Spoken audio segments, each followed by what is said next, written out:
Warning, this video contains opinions that might leave you triggered. If you are angered by the slightest bit of criticism of Overwatch, please do not watch this video. Thank you, and enjoy.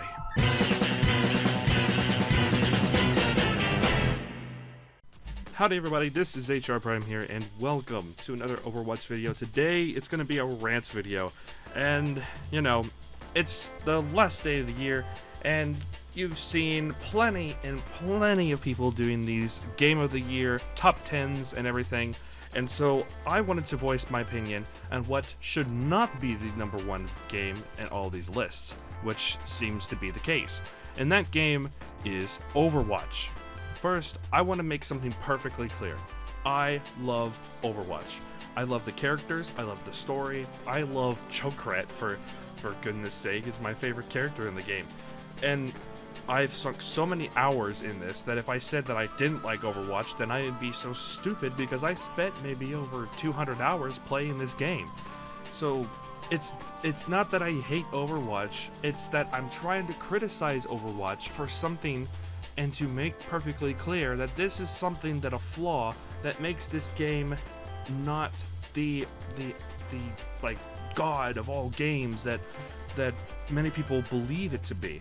I look at this problem that's in Overwatch and see that it should be fixed before it should be praised in any way, shape, or form. And that problem is something I've already talked about on this channel before, and I might be a broken record, but I hate those microtransactions. I'll say it bluntly. I hate the Overwatch microtransactions, and I will sum up my reasoning, even though I've talked about this many times, especially whenever the Summer Games update came out and it became more obvious that this was the case. The microtransactions are not meant to be in our favor. They are built to make us buy more crates to get the stuff that we want. I mean, after all, if you unbox a crate and don't get what you want, what are you gonna have to do? You're gonna have to level up, get another one, and so forth. And unless you want to pay for a bunch of them and then get all the coins you want by getting duplicates, then putting that to the skin that you want. It takes quite a bit of dedication and luck to be able to get the skin that you want. For the longest time, I couldn't get a skin for Torbjorn because I couldn't get lucky enough to get anything, and it just, you know, I wasn't getting duplicates because it was so low in the game, so I had to deal with whatever I got, which was, you know, I would get Winston skins after Winston skins, and I hate playing Winston. It's a kind of a personal problem that happened with me, but it still happens to plenty of people.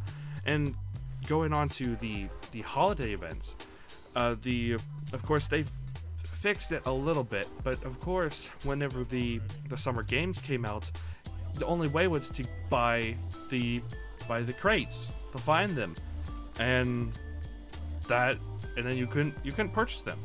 And then they fixed it a little bit on the Halloween and this holiday update.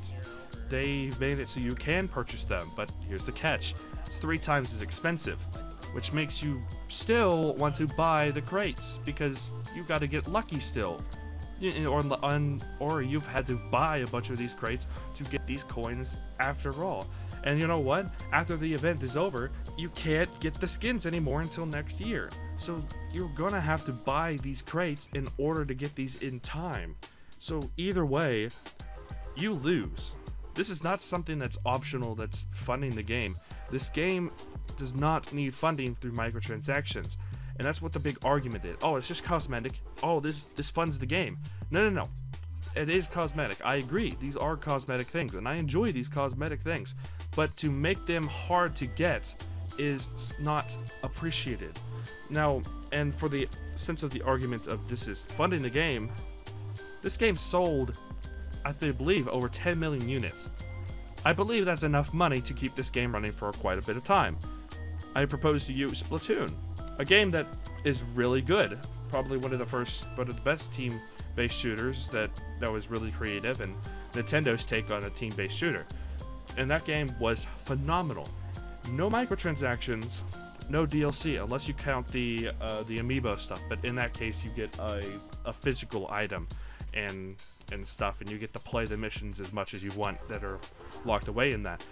But, you know, they helped that game into constant updates and stuff for months and months because they wanted to make the game better.